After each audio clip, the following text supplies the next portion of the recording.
we're talking about Coinbase and Palantir, and they're both grabbing funds and stuffing them in their bank account for apparently to like protect themselves against a bear market or a downturn in financial markets. So we'll start off with Coinbase. Apparently, they are stockpiling $4.4 billion in cash, according to a report from the Wall Street Journal. Then we also have Palantir, which is buying gold bars. And I think from this Bloomberg article, they said they have 100-ounce gold bars secure in the northeastern part of the U.S. that they can access whenever they want to. They also have a lot of other risk assets on their books, including possibly Bitcoin, though that is not yet confirmed. So what's the reason for this? I don't know. Bear market makes sense. If you see Bitcoin draw down in the past, like 85%, it might scare you a few times to put some cash reserves in, especially if you just went public and you have the ability to put some capital away. For Palantir, very libertarian-focused organization, very tech-heavy, and it recently actually just moved out of San Francisco to Denver, and they're just like a different company. Like they're a tech company, but they operate in a very weird world where they have like government interactions, but also a tech company, and now they're investing in gold to kind of protect against, I guess, the downside of the dollar, or perhaps just like risk in financial markets across the globe. But David, I want to get your thoughts on that, especially with Palantir. What was your thinking when you saw these two headlines? Well, my first thought is actually about the Coinbase situation. And the thing that strikes me there is if you got $4.4 billion and you're sort of trying to prepare for a market cycle, another thing that you could do with that money is actually diversify the business. I mean, you can build a big new business with $4 billion that might be less exposed to crypto market fluctuations or something like that. Now, that being said, Coinbase would not be alone here. Over the last decade or so, tech companies in particular have built up gigantic cash reserves. Apple notoriously has like tens of billions of dollars just sitting in the bank that it has not used to grow its own business. And so they're not unique. But it is notable that that money is not being used to diversify, which, you know, it's a toss-up whether you're a stockholder and you would want them to have the cash as insurance or use it to grow the business. I think both are good arguments, but it is notable that they're not doing that. Palantir, I don't know. It's weird to me. I don't think I'm the right person to comment on it. I don't think, I mean, gold is even, I think, less interesting than cash as a business proposition. If you're... So I don't have a lot to say about that, though, I guess. So I'll maybe Naomi would have some thoughts about the gold story.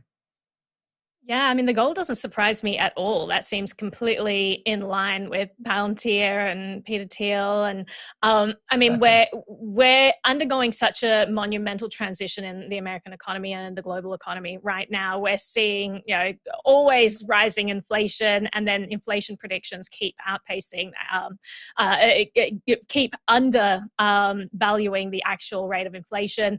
Lots of people are worried. The fact that we have people who are, you know, I mean, Peter Thiel is very economically literate. He's looking at this economy. He's spoken about it, you know, at length. It's no surprise that he's saying, okay, we need to stockpile. We need to figure out how to safeguard ourselves and protect the business if there is economic downturn. I mean, the worst thing that companies could be doing right now is having all of their money in cash, because they're just losing such a monumental amount. These, you know, companies, they need to be lending it out and getting like a higher high interest return, or they need to be putting it into assets that aren't just, you know, having the value inflated away. So it seems like it's a smart play on both the sides. I mean, I like that Coinbase is stockpiling and protecting consumers. If we're talking about the difference between different exchanges and who's at risk and whatnot, well, I'd be looking at the companies that are safeguarding themselves, creating these stockpiles. That's a great point. I like Binance for the same reason, that they set up their own insurance fund. They have this Safer fund. You haven't had customers out of pocket at all. They're the exchanges I would look to if you're a beginner getting into the space. And a lot of people hate all centralized exchanges, but, you know, I think if you are going to go that route, then definitely look at the ones that are being careful in this economic climate. But Jen, I'll throw to you for your thoughts. Well, I'm back. Thank you for waiting for me, guys. So I mean, when I read these stories, I just thought, like, I'm not ready for another black swan event. And to your point, Naomi, I black swan events don't care what you're ready for, Jen. I'm still processing the last one.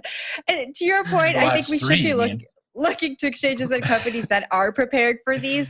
I think we've seen so many black swan events in our lifetime that the companies who are not preparing for them are, I don't know what they're doing, but yeah, I don't know. I have nothing else to add past that. I'm just not ready.